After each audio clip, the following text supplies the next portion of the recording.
Poisonous oxygen make it hard to breathe. Need to open up my lungs. With these chemtrails and them FEMA camps, they gon' try to take my son. I swear this population ain't ready. These politicians be deadly. I'm trying to wake my people up, but the way the truth's so heavy. Don't let me think about the beginning of winning, no sinning, unless you already know what the end be like. I'm taking by my awakening through the red pill. Now I really don't know what a friend be like. Drop another message. Well, it ain't really a message. It's just honestly, I'm brainstorming. I'm trying to pick y'all brain, try to come up with some better ideas.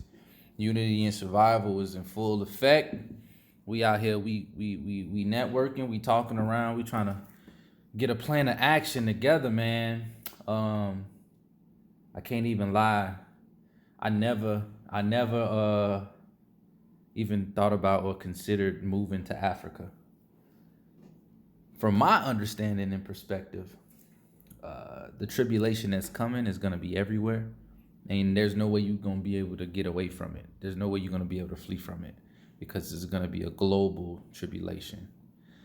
But that isn't to say that some places will get hit harder than others, and some places will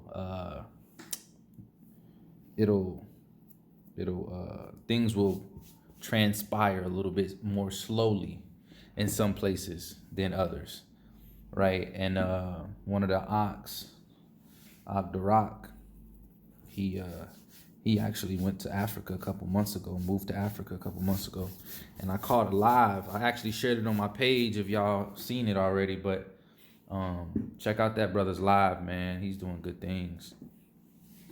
But it definitely piqued my interest.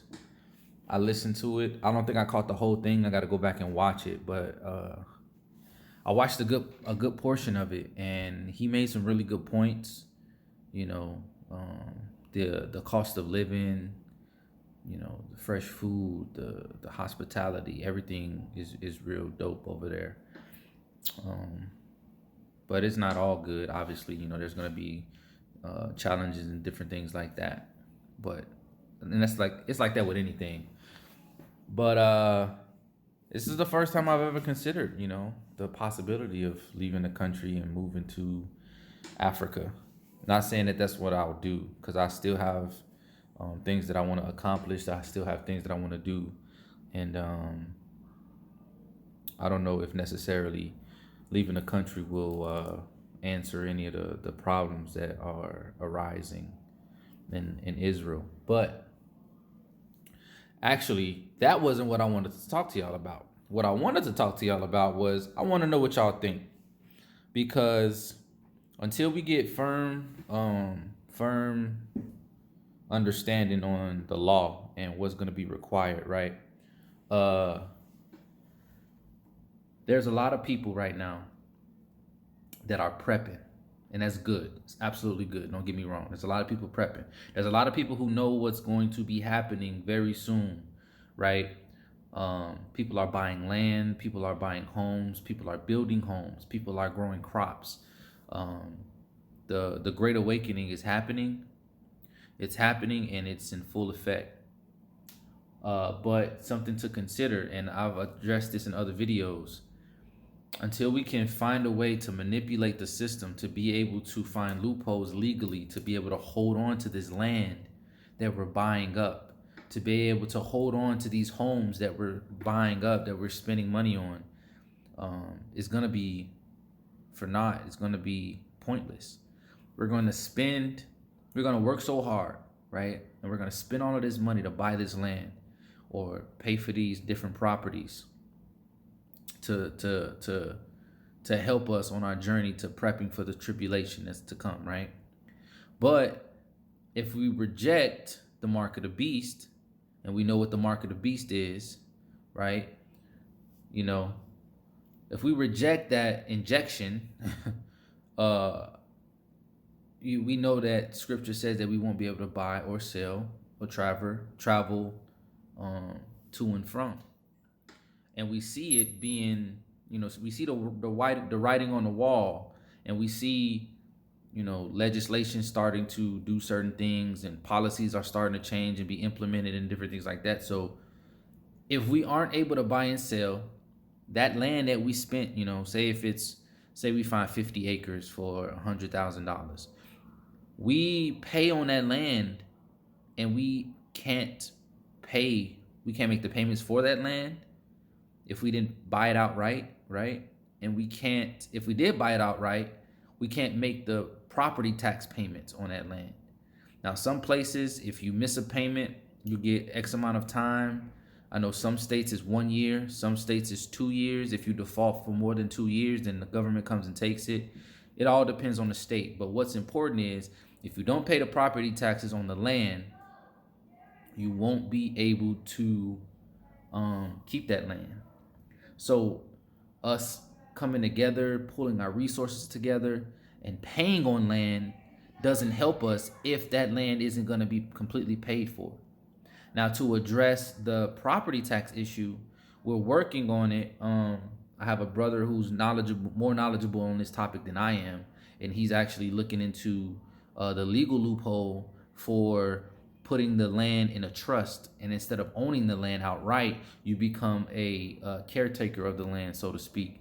And so you're just handling the estate, basically, and you become exempt from property taxes when you do that. But until we get confirmation on that, I just want to stay prepared and stay moving. And some things that have been on my mind recently is, what if you don't have enough capital to purchase land or to build a house? What if you don't have all of that? What if you only have, say $30,000, $40,000, $50,000? Unless you can find another group or community where you guys can pool your resources together to be able to do that, it may just be you and a few other people. But you could also look into mobile homes, and when I say mobile homes, I don't mean like a trailer park where all the homes are literally, they're ground ridden, where they have the little skirts around them and they just sitting as regular houses. I'm actually talking about being mobile, getting an RV, getting those buses that have all of the living, all the living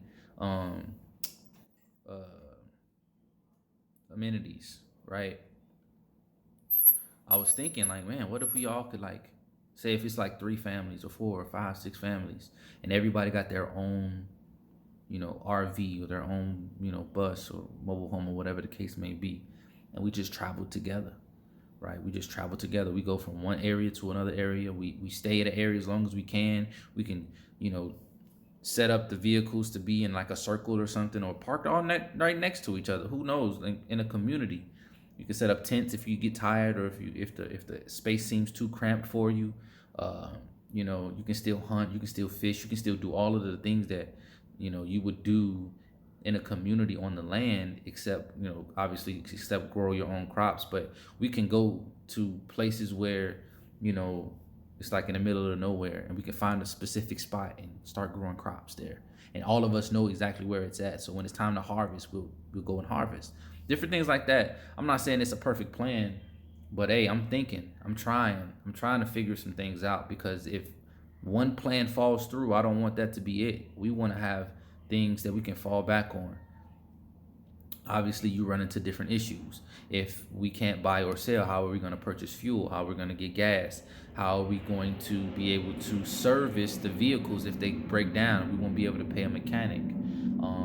However that looks, whether it's us making friends in high places, whether that's us having individuals within our community who know how to work on these vehicles and who can, do the labor and different things like that. And it's just up to us to be able to acquire the parts. We could probably, in some way, shape, or form, maybe get in close with somebody who took the mark, right? And understand that they took the mark and they messed up or whatever, but they're not like, a part of this new agenda that they're pushing, where it's those who took the mark and those who are refusing the mark. But they're like, oh yeah, I'll order all of the things that you just need, and you can just pay me directly, stuff like that. Or if it's all like digital, maybe services rendered for the funds or for the parts or whatever the case may be. But I think it's an interesting idea, just to say the least. I would love for us to be able to come together with enough people to purchase land and to be able to build on that land. I was just talking to my wife last night about it. Like, if we came together with like 10 or 11 families, where those 10 or 11 households had enough to purchase the land outright, and we could maybe build a huge house and then just start slowly but surely doing add-ons, you know what I'm saying? Building add-ons or building other small structures on that plot of land and kind of connecting them all to be like more of a compound where everybody can stay. And for the temporary time, we all just, bundle up into one house, bundle up into the one structure or the area, and then just branch off slowly but surely, so no one feels, left out, because that's not the thing.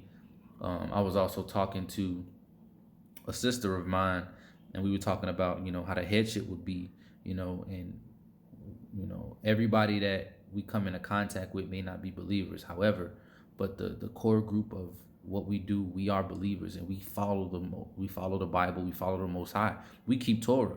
So there will be a hierarchy set up, there will be a panel of elders, there will be Torah guidance. Torah will guide whatever we're doing.